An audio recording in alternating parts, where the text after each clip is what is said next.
United's opponents Arsenal then, and after a massive 7-1 win in midweek over PSV in the Champions League, here's boss Mikel Arteta. Yeah, obviously it was a great night for us, an important competition that we have a lot of hope on it, and the manner, the way we did it obviously lifted everybody. That's the past, unfortunately, so it's about what we do today, the preparation for tomorrow, and try to replicate a great performance again on Sunday. There was a lot of brilliant things you did, and maybe was the toughest thing having to take Miles Lewis-Skelly off in that first half? Yeah, I think it was quite clear that that we have a liability there with the yellow card and the next action. So it wasn't the moment to take any risk, and learn from that experience managing the game for so long, especially with how important this competition is. So yeah, a lesson to learn from him for sure. We will support and help him. But yeah, the line is really thin in the sport, and he needs to understand that. Can I just ask you about Chido, who you could come up against on Sunday? Just what were your emotions in the summer when he left? Obviously, he was a player, you had his young player, a lot of talent. Yeah, I wasn't too involved in that decision. Obviously, when a player decides that the best pathway for him is to leave, there's not much you can do. Very unfortunate, because we want to keep obviously our players from the academy and to be very successful with the first team. But in that case, or with Aiden, we weren't able to do that. There was a sort of feeling at the time, I think, among some fans that young players maybe didn't have a sort of pathway. Do you think that now this season with Ethan Miles, that sort of perception has gone, and that there's proof that if you're a young player and you've got the talent, you can play in the first team? I don't know what the perception is out, internally not, and the reality is very different, because those players are always with us. I mean, I guarantee you that there is a player there that can help and impact the first team. He's going to be with us. Lots of talk about Arsenal's young players at the start of that there. Arteta's given a few of them a chance this season. What do you make of Miles Lewis-Skelly, and especially that yellow card the other night? See, if you look at me and ask me, I wasn't exactly the best behaved on the football pitch, but I think he's got a little edge. Something special about him, that spice to want to win, to go the extra distance. Is he on a tightrope at times? Of course he is. Does he have to learn and understand when he can and when he can't? But he'll only get that with experience. He will make a couple of mistakes to make him a better player.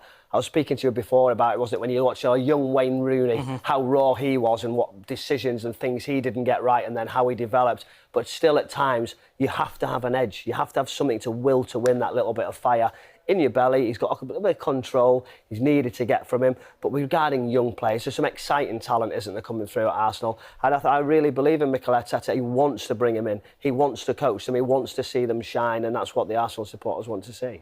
And he spoke of Chido there, who obviously left the Arsenal Academy to join Manchester United in the summer. Do you think he'll be looking back now and potentially regretting that, given their obvious need for a striker? I mean, you look at that and say, well, would he be a starter? Would he go straight in? Would he be contributing, or would he be somebody in the squad? I think that's what we have to also be careful of, sort of going, well, he's still not getting an opportunity in front of others. So yes, we've had those injuries. It doesn't always work out. You can't win on every single player. I think we've seen some good young players leave other top football clubs along the way, and that just happens. That's just the way at times. Sometimes your supply line's blocked.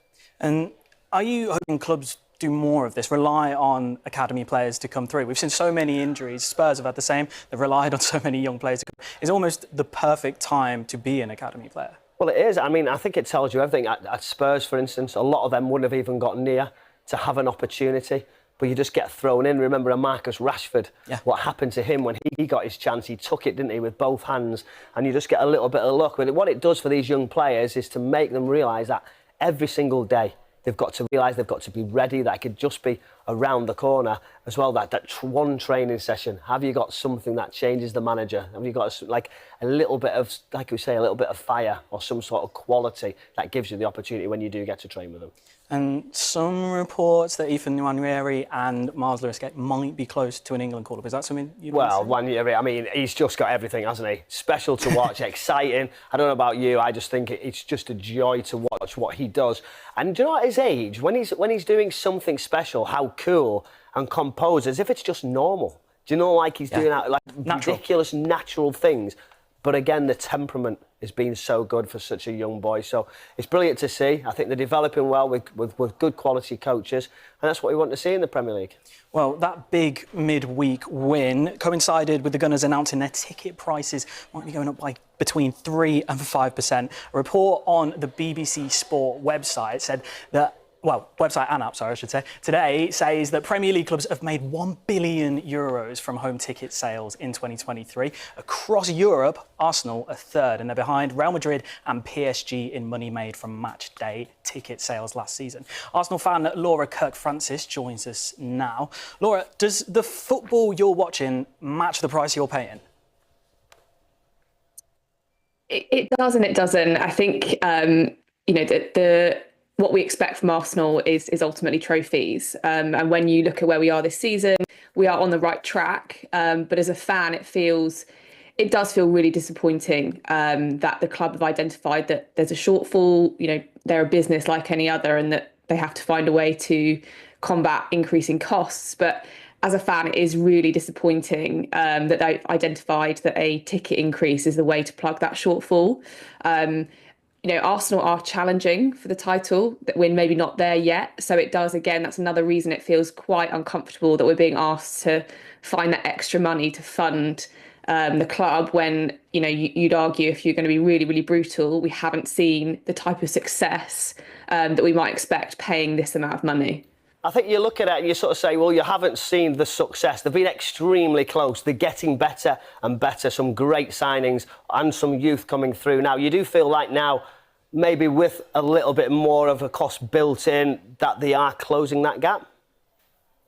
Yeah, definitely. I think the one thing that will make Arsenal fans worry is the difference between what the clubs say regarding the investment versus the kind of attitude we've seen in the past window.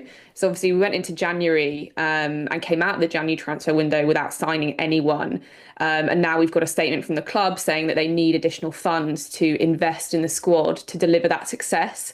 And I think there's quite a big gap between what the club is saying versus what they're doing. Obviously, that's January. This ticket price will come into effect next season, but it doesn't fill me with much kind of excitement and much trust that the club will actually put the investment in, because they didn't in January when we probably needed it the most. Do you know, when you talk about January, I looked, and obviously all the media people, all the ex-players, pundits are saying, well, we need that number 9, that real marquee signing like Alexander Isak or somebody at £120 million.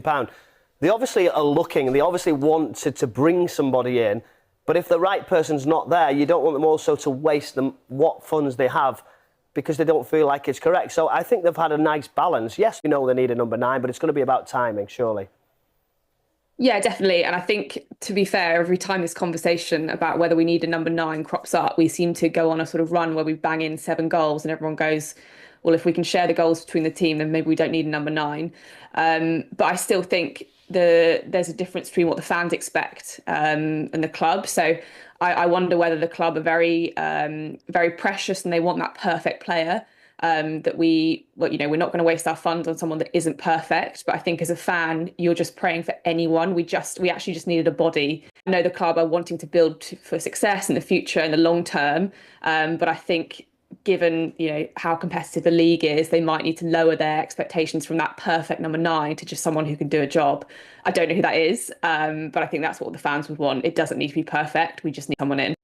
Laura, thank you